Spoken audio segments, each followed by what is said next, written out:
Alahady fa 20 volana aogosta 2024 araba tompoko lafinaritra tompoko vavy ny toetry ny androntsika raha ny sary azo avy amin'ny zanabolana aloha dia matanjaka lay anticyclone avy ato atsimo atsinana Madagascar mitondra rivotra avy any atsimo atsinana izy io indrindra ho an'ny ilany atsinana ny Nosy ina ny azo ambara mahakasika an'izay dia ny maripana aloha zany dia hidina amin'ny ankapobeny maripana ambony indrindra io ary ny ambara faharoa dia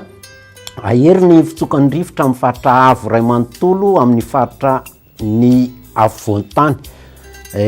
mitorak'izay ny aty amin'ny morontsiraka aty Antala hatrany Antsiranana ny aty Taolagnaroko hatrany Morombe ary ny morontsiraka avaratra Andrefana aty Soalalaka hatrany Analalava any ampitandremina noho izany ireo mpiandrika amin'iny faritra voalaza teo ireo mba tsy handrika atao anatin'ny fotoana vitsivitsy ao anatin'ny 2 na 3 andro eo fa dia ho ratsy tokoa ny onjan-drano amin'izay fotoana izay raha mahakasika ny toetry ny andro amin'ny ankapobeny ho an'ny rahampitso ary dia volonandro ririnina tanteraka manorana ny morontsiraka atsinanan'ny Nosy iny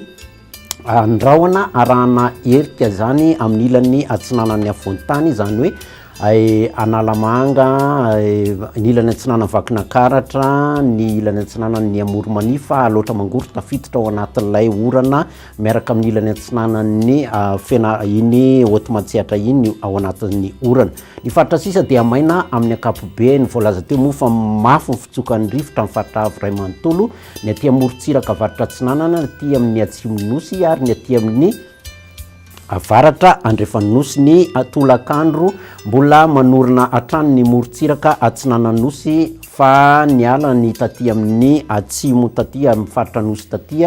isy hatrany ny rahona araha zay arahana herika ny takarivo io vao mety hipotra aty amin'ny ilany atsinanana aty ho an'le faritra ny maraina ihany somary mandrahona ny faritra aty amin'ny melaka aty ny faritra sisa moa dia maina raha mahakasika ny maripanantsika amin'ny ankapobeny 17 ny faritra ny afovoantany 9 degré celsius ny any Ambatolampy any ny faritra morontsiraka 15 hatramin'ny 20 degré celsius ny mafana indrindra 18 ny faritra ny afovoantany manodidina ny 20 hatramin'ny 13 degré celsius ny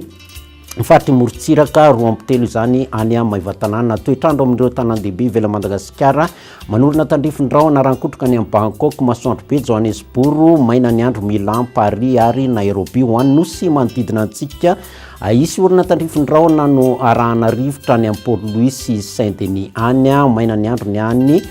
Seychelles isy Comore any dia hatreto fotoana iarahako aminao mandrapina tompoko veloma